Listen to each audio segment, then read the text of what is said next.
Қайнаған судан өте дәмді, пышне болып шығатын жұмыртқасыз, сүтсіз, айрансыз керемет пирог жасайтын боламыз. Кеттік.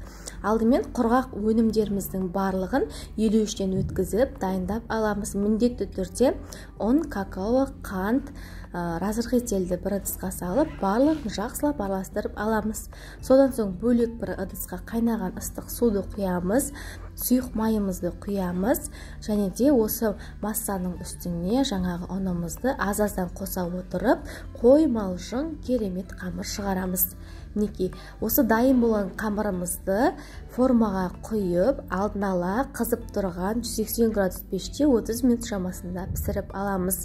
Пирогтың бетіне дәм беру үшін шоколад пен сүтті ерітіп осылай құйдым. Олай құймай, тек пирогтың өзін жей берсеңіздер болады. Және әсемдік ретінде жаңғақ сеуіп қойдым. Ас болсын. Рецепт ұнаса, міндетті түрде лайк басуды ұмытпа. Сұлу назарларыңызға көп рахмет.